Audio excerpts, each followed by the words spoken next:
What's going on, YouTube? Rdap Dan here. Hope you guys are having a good Saturday so far. Let's just make sure we are live here.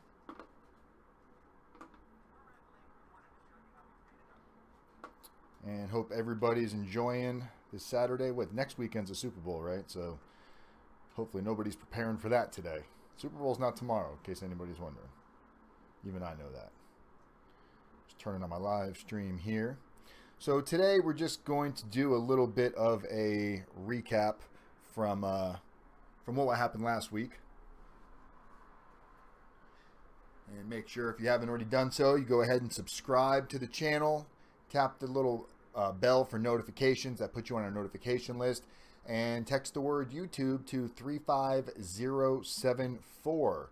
Making sure that you're getting everything that you need. We did send out something like 20 more bracelets last week, the end of last week. So hopefully you guys have either already received some of them, or some of you should be receiving some additional wristbands next week. So far, none were returned. So for those of you that haven't received them yet, they must have went somewhere because they haven't come back. So if anybody's received the wristbands, I'd love to hear about it and send us a picture of you wearing it. What's going on, Jesse, Kevin, Robert? Hope everybody's having a great week so far. Again, if you do want an Rdap Dan wristband, there is a link in the description of this video. Click on the link, gives you the basic information we need from you in order to send you one. Lets you pick your color, white, blue, or hot pink. And of course, there is an option in there to donate. It is not required, but there is an option to donate to help those that are less fortunate, that are still on the inside. All right, so we wanted to talk a little bit about last week. And last week was an important week. We spent a lot of time preparing for the video about Rdap Law Consultants, for what they've been doing to other people. And we've received a lot of emails. We've received a lot of text messages. We've received some people that are upset, saying that we're just trying to attack competition. And clearly that's not the case. There's plenty of other competition out there that we have no interest in attacking, how somebody so put it. But the point is that these guys were doing some really, really wrong things, and we exposed it in the video. If you didn't watch the video, there's actually a link. If you missed last week's video, I feel like you guys watched Shameless. If you missed last week, so if you missed last week's video, there is a link in the description of this video, and I will also give you the link right here. If I posted it, I thought I put it in here. Give me a second. Here it is. So here's the link to last week's video on exposing Rdap Law Consultants. And we did find out some additional information, believe it or not, about Rdap Law Consultant. I'm sure we're going to be finding out. Actually, we found out a lot more information, but we're not ready to release the additional information yet until it's been verified. However, we did find out, and I'll bring it up here. So as you guys know, there's a couple owners of the company. There was Dan Johnson, whose real name is not Dan Johnson. His real name is Daniel Barnacle, which we listed. Then there was Ang Nugyen, or Noon, however you pronounce his last name. Found out that's not his real name. And his real name, we got it right here. Right there, pointing at it. So Ang Nugyen is really Tony Pham. There's actually a link, or not a link, but there's information in the description of the video. It's got his BOP number, when he was released. Let's see here. I'll tell you what that is right. Actually, I'll just post it in here. Why not? Why not? So here we go. Update. Here's the update that we found. And we're still getting a lot of tips. A lot of tips are coming in. I'm not sure who's giving us these tips, but the tips that were verified so far, this was verified. So update, we found Ang Nguyen's a fake name. His real name is Tony Pham. His BOP number, 13622-040, released February 22nd, 2013. Looks like he was sentenced to 3 years for something to do with creating and selling fraudulent like vitamins, and saying they were curing cancer or something to that effect. Don't quote me on that, because I read something about it, but I didn't go into too deep about it.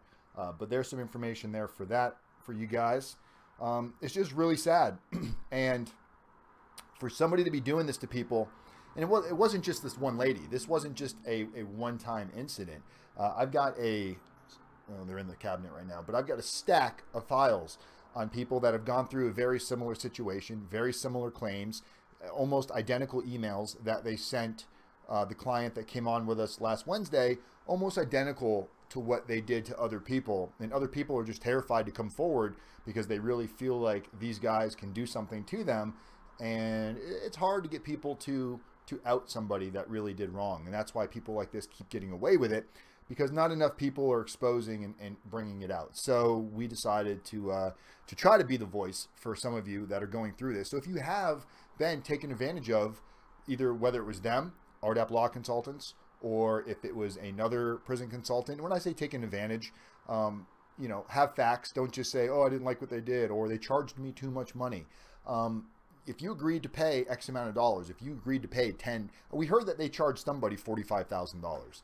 That's a claim right now. We don't know if it's verified yet, but supposedly somebody out there paid $45,000 to Rdap Law Consultants, and I'm not sure what, I mean, unless they're doing additional services that have nothing to do with prison consulting, I can't imagine what you would charge somebody $45,000 for. But however, that is a claim that has been made that we are going to verify, so that is not a fact. I'm not accusing them of that. It is an allegation that was made that they charged somebody $45,000. However, everything else in the video that we posted last week that I just gave you a link to, so if you want to go back and watch it, everything in there is verified. Everything that we spoke about of them in that video is 100% fact checked, and backed up. So we are able to prove if anybody ever decides to come to us requesting that information as proof, so we cannot have any type of slander or defamation character charges put on us for that. In my opinion, it looks like they're doing a lot of wire fraud, bank fraud, a lot of things that could actually land them in more trouble than just having some angry clients, land them in trouble to the point where maybe the feds might get involved. So if you've been victim of Rdap Law Consultants, or you feel like you have, or you're not sure and you've got questions, or you're in the process of talking to them and you'd like some more inside information, please feel free to give me a call. There's no requirement. You do not need to hire me. I do not have to become your prison consultant. This information is completely free. The lady that came on Wednesday is not a client, and we've spent probably over 20 hours on the phone with her, getting her redirected in what she needs to do. Remember, guys, somebody guaranteeing you that you can get into the residential drug addiction program, you need to run from that. It's great. They say they guarantee, and if you don't get in, they're going to give you your money back. Okay, so even if they do give you your money back and you don't get in the program, the problem is what did they actually do to help you get in the program? What steps, what could you be doing to really get in the program, to really increase your chances of getting into the program? Guaranteeing things like that, guaranteeing somebody's going to get the Second Chance Act, there's no guarantee to that. So for somebody to put a guarantee out there, the only thing I can keep coming back to is they don't have any viable services to really offer. That's my opinion. Again, that's not a fact. That is my opinion, and I'm entitled to my opinion. What's going on, Mike Winters? Nice to see you, my man. Got Mike, Robert, Kevin. Today's Saturday. If you guys didn't see the burrito video, we did post a video today. Went up this morning. Well, West Coast time. It was like 7:30 West Coast. So what is that? 7, 8, 9, 10:30 East Coast. We released a video, how to make a prison burrito. We've been getting a lot of requests how to make, different prison dishes. And I know that's not that important as far as getting ready for prison, but some of you are interested in that type of stuff, even just to take a break from everything and go watch something. So I was able to find a really cool guy by the name of Brandon Croson, who I met actually while I was in the Federal Halfway House, and he actually came and he did all of the prep and the cooking. I just videotaped it. It was fun. I got to be behind the camera the whole time, most of the time anyway. I did stick my face in there sometimes, I got that ego. I got to get my face on the camera somehow. So I was on the video a little bit, but definitely take a look at that video. It was fun. The video is about 45 minutes long, but we go through the whole process of the ingredients we used, prepping it, and Croson tells us a little bit about his prison experience. He was sentenced to 120 months into federal prison, and he actually went through RDAP. I think he received 9 months Federal Halfway House, and that's where I met him at. So he's doing good now. He's actually in school. He's in culinary school. So he learned an awesome craft in prison. He was the guy that would make a lot of the burritos and the pizzas and the different, not stuff that you make in the chow hall. This is all stuff you make with commissary that gets experimental and fun. And he became so good at it that it was kind of his his side job or his hustle, whatever you want to call it, in prison, to where guys would pay him for this, and that's how Croson made money in prison, because he didn't have a lot of money coming in from the outside. This is the way he survived in prison, but he has such a passion for it that he's continued to do this since he's out of prison. He's now in school, making some amazing dishes that he posts on Facebook. So, you know, he's somebody that has definitely struggled in life, and he's able to turn his life around. So we give you kudos, Croson. People come from different backgrounds. Me and Croson, back in our own lifestyles, we probably never would have bumped paths or never would have even given each other a second look. And here we are today. We've got something in common, and even though we come from different backgrounds, I think we get along pretty good. He's a really nice guy, and I'll definitely look forward to making some additional videos with him. So take a look at, I think it's just called How to Make a Prison Burrito. Pretty simple title. It was just posted today, so look at my videos and just categorize it, and you should be able to find it no problem. But I just wanted to talk to you guys a little bit. Hey, Tamara, how are you doing? Welcome. Tamara, she's the mother of her son, obviously, who's in prison right now. He's actually in the SHU, awaiting for some things to take place so he can get transferred, unless things have changed.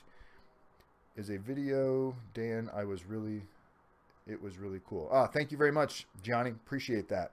But yeah, today we're just going to relax a little bit. We're just recapping what went on last week. And this isn't going to be a long video. Let me reach over here and grab my coffee. Decided not to do my hair for you fine folks today, so I threw on my beanie. And it is chilly outside, so it's justified. The beanie is justified today. And it's comfortable. I enjoy it. So next week is going to be interesting. I'm going to have dinner, actually Tuesday. Tuesday's a huge day. We'll do a video Monday as normal. I don't know what it's going to be on yet. It's probably going to be on letting you guys know what's going on Tuesday. So Tuesday, two things. I'm going one state over to Idaho, and I'm going to be meeting with a gentleman. He's a client of ours. I'm going to be meeting with him the first time. He's actually getting sentenced on Tuesday, and there's a good chance he's going to be remanded because of how much time he's looking at. I think he's looking at a 10-year minimum mandatory, and the attorney has told him that this judge pretty much remands everybody. So he's expecting to be remanded. His family's absolutely terrified. So I'm going to go meet with them in the morning. I'm going to actually go have breakfast. No, we're going to do lunch because I think his sentencing's at 2 o'clock. So we'll get down there. I'm gonna meet with them. I'm gonna document this guy so you can see what it's like for somebody getting ready to actually go into sentencing, knowing there's a good chance they're going to get remanded. Some things that he's working on, focusing on, what he's worried about, concerned about. And we're going to do what we can to alleviate a little bit of the anxiety and stress, but it's obviously, it's going to be hard, right? Because you're getting sentenced and you might be remanded that day. So we're going to hope that his work and effort has paid off and they won't remand him, but there's no way of knowing until that day. We are going to document it. I'm actually going to go to court with him. I can't document in court. I'll have to leave my recording devices at the front in the courthouse, but I'm going to go in and I will make notes of what's going on, and I will talk to his family after, and maybe document a little bit after what it was like for them, whether he got remanded or not. So that's going to be interesting, and I'm sure it's going to be pretty emotional. Watching your family get taken into custody for 120-month sentence is probably not fun. Even getting taken in for a couple of years or a few months, you know. So this is really, really rough on everybody. Also, Tuesday night, I'm going to be having dinner with another client that she was one of the ladies that received probation, that was not expecting to receive probation. And due to her hard work and due diligence and awesome letters, personal narratives, character reference letters, properly preparing way ahead of time, making sure she was prepared for the pre-sentence report, she had an amazing outcome and received probation. So we were invited over there for dinner tonight. Or not tonight, I'm sorry, Tuesday. So Shelly and I will be going over there for dinner, and maybe I'll do a little sit-down interview with her after dinner or during dinner. I don't know, with her family. Her whole family's been very, very supportive. We've actually become friends with them and their family throughout this process. And they've got a nice ski resort up in Aspen. So we're probably going to be able to take advantage of that and get a little skiing in thanks to this. But you know, we really love helping people, and I hope you guys see that when you watch these videos and you get to know me. And if you know, there's some people are never going to like me, no matter what I talk about, no matter what I do. It's always going to come off as ex-felon. You know, somebody posted a video that there's no way I got 11 months halfway house. I think some people that have been to prison, they base their experience as a fact of that must be what happens to everybody. So when someone says there's no way you got 11 months federal halfway house, I only got 6 in 2 months of home confinement. It's like, okay, well, that was your experience. We all know that each experience can be slightly different. I received 11 months federal halfway house and 4 months home confinement. And remember, home confinement can be up to, doesn't mean it's going to, can be up to 10% of your of the amount of time that was imposed by the judge. So not actually how much time you actually serve, but the sentence you were given. So I was given a 42-month sentence. So 10% of that is roughly 4 months. That's how I received 4 months halfway house out of my 11 months, or 4 months home confinement out of my 11 months of federal halfway house. Will you upload it on Tuesday? Jesse, I probably won't be able to upload that Tuesday that you're talking about, the footage, because I'm going to be filming it all day Tuesday and then all evening Tuesday night. So by the time I get it edited and ready, and editing is, look, I love editing. Let me be very clear on this. I love to edit, but it is a lot of work. A lot of work. It takes dedicated time, and unfortunately, a lot of my time I can't just sit there and edit. I'm on the phone a lot with clients. Those of you that are either my clients or not my clients, you guys know most of the time I answer the phone or I call you right back, and I do spend a lot of time on the phone. So in between editing, I'm stopping, going back to editing. So, the video that we did on Rdap Law Consultants, that wasn't even that long of a video, the edited part of it, the phone conversation and a couple of the, we got it right here, so you've got the extra 10% for all your trouble. You got this little clip, just some different things. It takes time, guys. And, I probably put in collectively going back and forth. I've probably got 10, 11 hours just into that. The burrito video, we had 2 different camera angles. I had to go in and edit that. That was probably 15, 16 hours of editing. Now, not straight, taking breaks, talking on the phone, which eats up time. So I'm not a big fan of video editing just because of how much time it takes. I really do enjoy the final outcome. You can really spice up a video with some awesome editing. So, Jesse, I will try to have it prepped, edited for either the end of that week or early into the next week. I know a lot of people are going to be really interested to, because look, when someone's going to get sentenced, what they're going through in their mind. And so many of you still have that date might be kind of far out and you're not really focused on it yet. But to see where somebody's centered at that moment, like what are they doing to get up and go? What are they wearing to court? How are they dressing? And I'm going to go sit in. I'm going to go sit in and listen to what happens at his sentencing.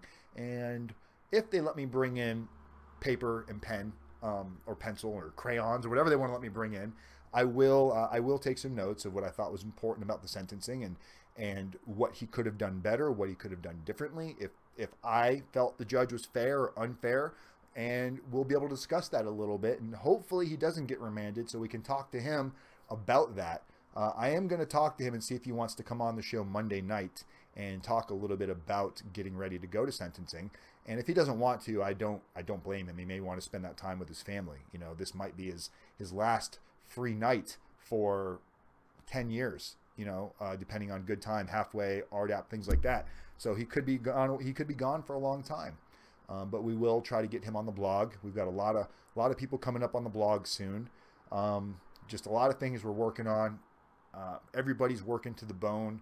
We've got Jenny, who I know I've got her doing so much. I actually need to have a call or a talk with Jenny either today or tomorrow and talk to her. I know she's being overworked. There's no question about that. I've got a lot on her plate right now. So I got to talk to her about how I can help alleviate some of that stress, maybe give her a helper, something to that effect. But we're going to talk to Jenny, see what's going on. We've got Alex and Andrew who are doing amazing work on the back end of the website and creating where you guys can go become a member of the website, where it's going to give you the additional tools. If you want to go over to rdapdan.com, there is a membership area that you can sign up for, and the members area is still being created, you can go ahead and put yourself on that list. And when the members area is created, you'll receive an email update letting you know that it's done. But it's going to have the calculator on there. It's going to have some tools, some tips, some additional videos that are only going to be for members only. It's free to become a member. And there'll be, you know, things on there, other useful stuff, some fun stuff, some needed stuff, but it's just an area where everybody can kind of collectively focus to get things that they might need to get prepared for federal prison. Other than that, did I cover everything? I think I did. Tamara says she really enjoyed chatting with Jenny. She really enjoyed talking to you. She said you definitely have your stuff in order. You know what you're talking about. She was very impressed with you. So I'm really glad you guys could have that conversation, and hopefully your info, you'll be blogging for us tomorrow. Hopefully that info will be up soon. Can't wait to see what you and Jenny come up with. Really looking forward to that, because this is what people need that are going into the prison system. Other than that, guys, what do you guys got going on in your day-to-day right now? What is it? Who's got sentencing coming up soon? Who's got a plea deal coming up soon? Who's got a surrender date coming up soon? You know, we've seen a lot of people get probation in the last few months, and it's been due to a lot of hard work, both on our part and the client's part, putting in the effort. These letters, I think you guys are really starting to see how important these personal narratives, character reference letters are, how important it is to actually prepare for your pre-sentence report. Things like the lady that we spoke to on Wednesday that helped us bring light on Rdap law consultants. If the prison consultants had done the right job by her, she would have been so prepared for that pre-sentence report that she may not have even needed to pay extra money for a therapist to help her try to get into the program. But because they didn't explain it to her right, and she didn't know what to say, and not know what to say as far as make stuff up, but just how honest she really needed to be. A lot of us think when we're going into that pre-sentence report that if we don't tell them anything about possible substance abuse, whether it's drinking, whether it's pills, whether it's marijuana, any other drugs that you may be taking, you think sometimes if you don't tell probation that it's going to make you look better in the long run. That, oh, they're going to give me a shorter sentence, or they're going to see that I'm a good person. No, it doesn't work that way. They don't care. They don't care if you've got substance abuse or you don't have substance abuse. By you admitting that you do have substance abuse, that may open up a door for you to take advantage of Rdap, which not only is going to give you tools and benefits to return home successfully, but it's also going to possibly help you get anywhere from 6 to 12 months off of your sentence, in addition to good time and in addition to halfway house. So in a perfect scenario, you can get 2 years off of your prison sentence just with Rdap and halfway house plus your good time. So depending on your sentence, that could be 2.5, that could be 3 years off of a sentence. And that's how I was able to shave so much time off of a 42-month sentence and only serve 13 months. So these programs can make a difference. You just need to understand how important it is to be open and honest during that very important interview with probation when they're creating your pre-sentence report. Do not underestimate what you can be doing now to properly prepare for that day. Dan, any info on affordable phone service? You mean like when you get out of prison, like a cell phone service, or affordable inmate phone services, like while you're in prison? If you're talking about while you're in prison tomorrow, like to cut down on that long distance call, because we all know when you're in prison, if you're using, if you're not using a service and you're just using the regular phone, and most people will be calling long distance, it's very rare to see somebody in their own city where they're going to prison. One phone call, what are they, 15-minute phone calls can run you $3.15. So there are a lot of services out there. We highly recommend one called Prison Connect. That one costs $5 a month, and they provide you with an unlimited, they provide you with a local phone number to the prison that will forward to whatever phone number you want it to forward to. So let's say you're going to prison and you're going to be calling your wife the majority of the time. You get this phone number from them for $5 a month. They give you a local number that's the same local number as the prison, or the same local area code as the prison, and then it forwards to your wife's cell phone. So when you call that number, it's calling a local number versus a long distance number, and you get billed local fees versus long distance fees. And now that $3.15 phone call now turns into a 90-cent phone call. So that can make a big difference. The other way is an actual free number you can get is through Google Voice. And if you don't know how to create a Google Voice number, you can YouTube it. You can jump on Google and say, how do I get a Google Voice number? They're free. You can pick your area code. You want to make sure the prefix is also there. You just want to make sure it's considered a local number to whatever prison that your loved one's going to be going to. But Prison Connect, they're really great because they've got customer service, and if there's an issue, you can call them, where if there's an issue with Google Voice, it's not really anybody you can call. It just requires you emailing back and forth and troubleshooting through reading, you know, different things on the internet. So if you're pretty tech savvy, Google Voice might be the way for you. If you're not tech savvy, you definitely might want to check out something like Prison Connect. So you can Google that, Prison Connect, and you can actually, when you call them, you can tell them you referred from Rdap Dan, and you will receive a 1 month free. And if you need additional numbers, because you have additional people you want to call, they will give you a discount for additional numbers off of that $5 a month. So those are some options for you. Hopefully that was helpful for you tomorrow. And you guys may know some other ones that are better than that. This is just one that I like because they're responsive. They seem like they answer the phone. They seem like when if you have a problem, they're going to fix it. You know, nothing's ever perfect, guys. We always know there's issues, technical issues. Something doesn't work one day, it works the next day. But for the most part, this company seems on top of their game, and they're willing to make adjustments if necessary, or even give possible credits if things didn't work properly. They don't do every prison, so we are looking for a good phone inmate service that covers all BOP geological area geo areas, so we know that everybody will be covered if they want to. All right, guys, I think that's about it. I think it's really important if you know anybody, look, share the video about Rdap Law Consultants and share that video. Let other people know. These guys are using fake names. They make fake claims on their website. They've got, it's not even their real pictures. Those pictures that were, the pictures are gone now. They've taken down the website, but these pictures right here, let's see, can you see me pointing? Okay, so all the way up, here we go, all the way up in the top, not this guy, but feel funny, let's go this way, here. All the way up there, there we go, all the way up there, Daniel Johnson, that's not his real picture, that's not his real name. The guy underneath him, Daniel Barnacle, that's really who Daniel Johnson is. So for those of you that receive calls or text messages from Dan Johnson at Rdap Law Consultants, his real name is Daniel Barnacle. Doesn't want to use his real name for whatever reason. Samuel, this guy right here, straight up, Samuel Oliver Copenhaver, that's his real picture. It's the only picture I could find of him. That's his real picture, his real name. He's actually spent time and he's been in trouble as well. Daniel Barnacle, and this guy right here. This guy to me is he's just a slime ball. This guy's like the mastermind. In my opinion, he's either the mastermind or he's just the dumbest guy on the planet Earth, because he's the one that will email you and say things over the phone that is just so far-fetched, knowing that this shit's being recorded, and he still decides to do it. But this guy, that's not his real picture from my understanding. And that's not his real name, that name right there. His real name is Tony PHAM. So it's really important, if you know of anybody that is considering these guys, used these guys, do your best. Get them in touch with me if you can. I would love to talk with them. I received so many phone calls and so many emails since this video has come out. Somebody asked me, might have been Mike Winters. I think it is a mugshot, Mike. Somebody asked me if I've heard from Rdap Law Consultants, and no, I have not.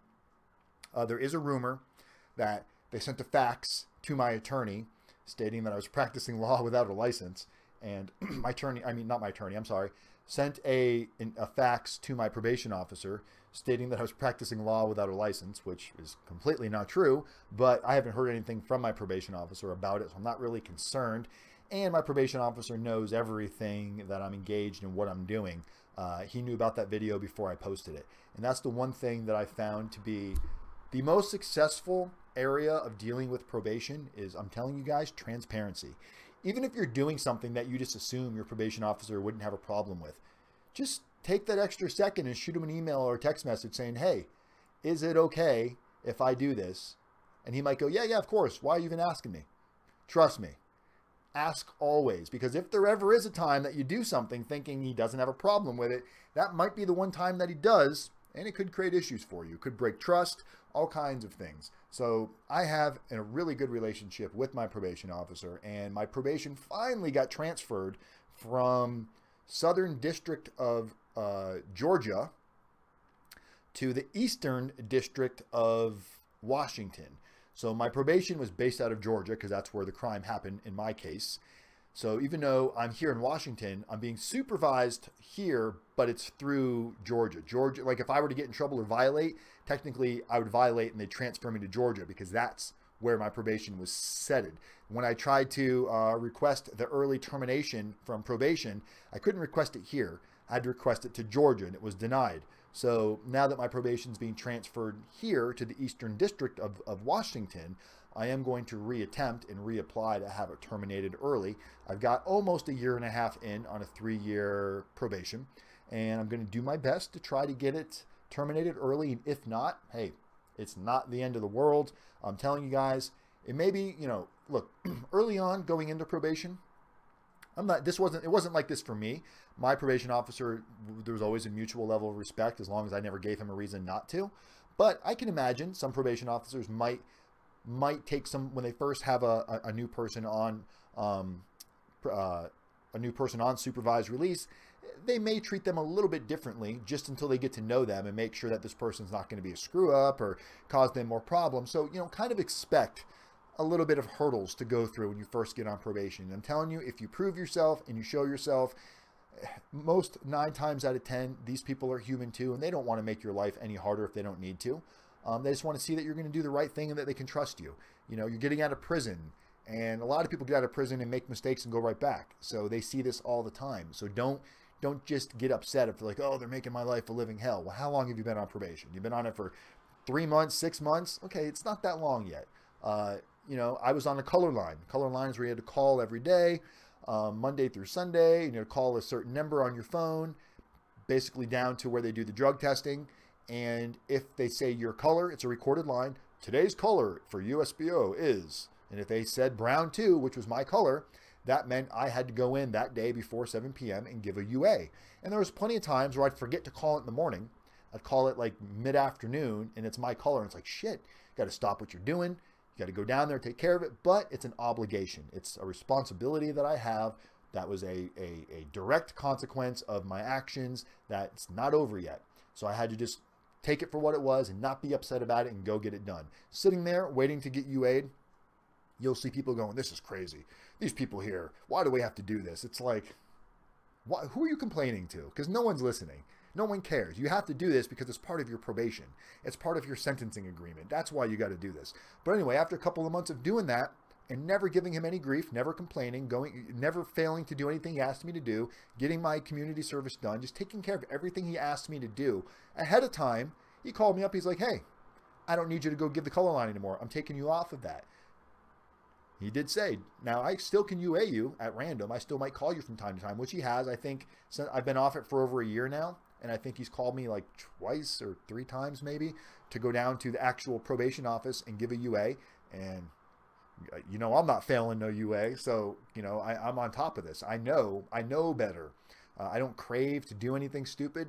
Me and Shelly go out. We have a glass of wine here or there. And that's about it. You know, I'm not into that type of partying lifestyle. I love what I'm doing. We like spending time with our dogs. We like, you know, going to the gym. I mean, we're big into fitness right now. I mean, the gym is right there across the street, and we've been going real steady now since we've joined over there right before Christmas. And it's a different kind of a gym, so it's like got that prison-esque workout feel that we really crave.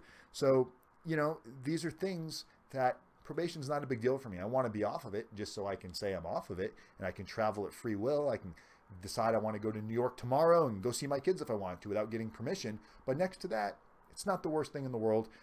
He's given me permission to go to Florida March 1st through the 15th, and he just wants to, you know, he just wants my itinerary, how I'm traveling, who I'm going to be staying with, just basic information that he would require from anybody else. He doesn't give me any free passes.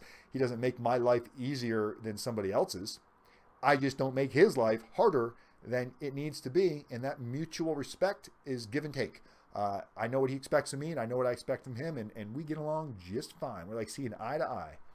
But I respect people in that position because I imagine it's not easy. I imagine you can get some real douchebags that can test your buttons and test your patience. And I don't plan on testing anybody's patience while I'm in this situation.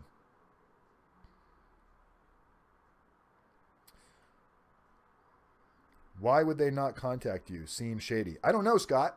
I actually reached out to them. I shot them an email and said, this is an opportunity. If you guys would like to respond, I'd be glad to talk to you. Something to that effect. Sent them an email, no response. I sent Ang, real name, Tony Pham, a text message. I said, hey, Tony, this is Dan. Would you like to talk? I'm totally open to conversation. I'm totally open to hear their side. I'm totally open to hear what they plan on doing to fix this mess and not continue this disaster. They've taken down their ads on Google. Their website has been just wiped out as far as none of their pictures are on there anymore. They took all the attorney. They had 30 or 40 attorney partners on their site, and when we called these attorneys are like, what? I'm on what website? I don't know who these guys are. And I've got those recorded calls, legally recorded calls. I asked the attorney, do you mind if I record this call? Not a problem. And I've got these recorded calls. There was no need to put them on the air because I don't want to put the attorneys' names out there. They're not doing anything wrong. They don't even know who these guys are. Same thing with the therapist that resigned. As soon as we got the name and the phone number of the therapist, we called the therapist and just pretended that we were interested in using his service for some of our clients. And he gave me this very, very professional, how he works, how he conducts his business. And then I said, okay, that's what we like. And there's only one company out there that we know is doing what we do that we really have an issue with. And, that's the one people want to be aware of. And you go, oh, who's that? Well, it's Rdap Law Consultants.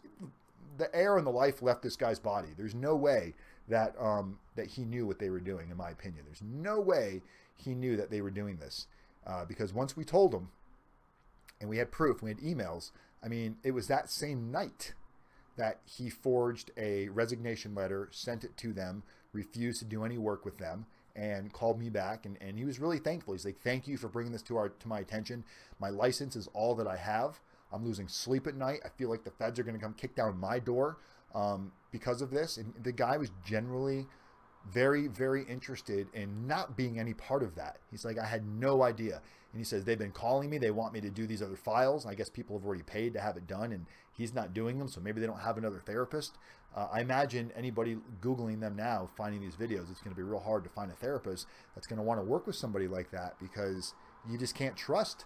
Even though, you're talking to the client as a therapist and the client's telling you stuff, you're not in the know. But now if you know about it, if you know that that's what they might be doing, you've got to be pretty shady and unethical to continue to work with somebody like that. So this guy just wanted nothing to do with it. And that was, to me, that showed a sign of that this guy's doing it. He's in the business for the right reasons. And he was telling, Rdap Law Consultants was telling their clients they're paying the therapist $1,000 for these assessments. The therapist was getting paid $125 per assessment. So Rdap Law is charging anywhere from $3 grand, $7 grand, $8 grand. I don't know. Evidently, they might have charged this other guy $45,000, and then they're paying for these assessments. It just blows my mind. On almost everything you could do fucking stupid, this company did it. They did everything stupid you could possibly do, with no caution, no care at all to the destruction they were creating in their path. And that's what really made it to me. Like, really? You're going to be so open about it? Do you really think you're that fucking untouchable that nobody's ever going to get sick of you guys doing this to people? No one's ever going to say anything? It only took one person. It took one person, guys, to come forward and be willing to openly talk about it, to really bring the evidence home to you guys so you can see what these guys were made of. I don't think there's another prison consultant out there that is that shady.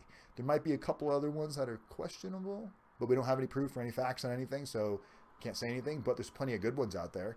You guys have all heard of Mike Santos and Justin Perperny. These are guys that have a reputable name in the industry, and who you decide to go with from once you have your reputable guys to choose from, then it's who you feel is a better fit for you, and that's how you make your decision.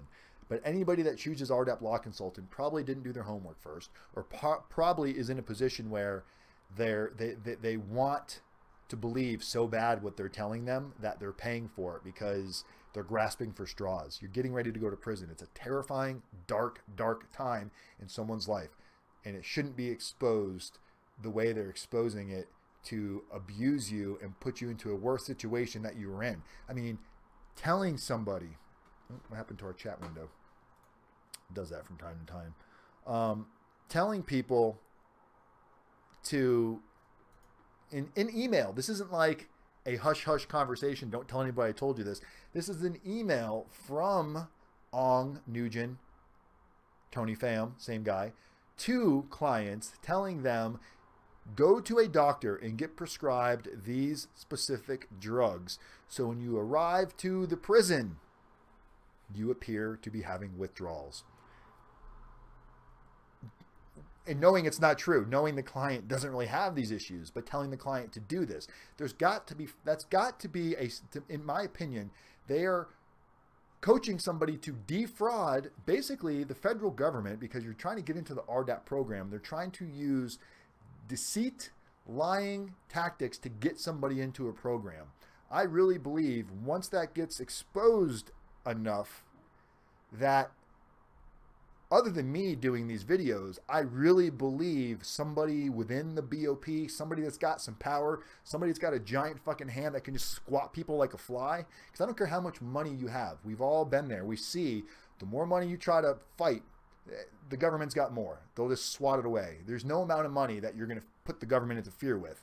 Now, you might be able to offer them millions of dollars. And okay, your crime wasn't that bad, and we'll take the money and pretend like this didn't happen. But somebody like that, they're not going to like them too well when they get their hands on them.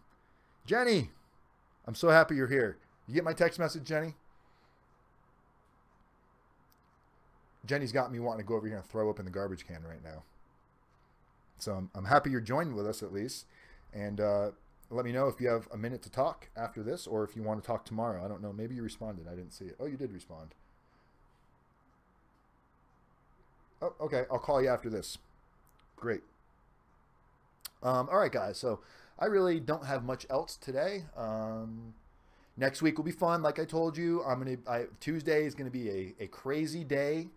We've got the guy that's getting sentenced in the morning, one state over. So I'm gonna drive down. I'm gonna have lunch with him and his family, and then we're gonna go to the courthouse. We're gonna witness what happens during his sentencing. He's getting sentenced. Supposedly, he's got a minimum mandatory of 120 months, and it's very unlikely the judge is going to allow him to self-surrender. So it's highly likely he will get remanded that day. So we're going to go and try to create some, reduce some anxiety for his family, and letting him know that even though he's getting remanded, it's not the end of the world. These are the things you can look forward to. This is how we're going to get through this. And he is willing to allow me to document this. And then Tuesday night, I'm going to have dinner with a family that we helped, the mother and the mother of the family. We helped her in her situation to where she received probation, to where she was pretty certain she was getting federal prison time. And we're going to go have dinner and spend some time with her family. And they're going to allow us to, I'm going to do an interview with her. I don't know if her family will be in the interview, but I am going to record her a little bit about her story and what it's been like for her. And I think she's on an ankle monitor right now. So maybe I'll get a little glimpse of that. And then I'll put this video together for you guys and hopefully have it out sometime next week. So look forward to that. We got some really good stuff coming up next week. We're doing some amazing things over here at Federal Prison Time with Rdap Dan, and can't do it by myself. Sometimes I feel like I can, but I know that I can't, so I need support, I need help, and all of you have been amazing. So keep doing what you're doing, keep subscribing, keep sharing, and one day at a time, people helping people, community is method. I love every single one of you guys, and I will be back on Monday. All right, guys, peace.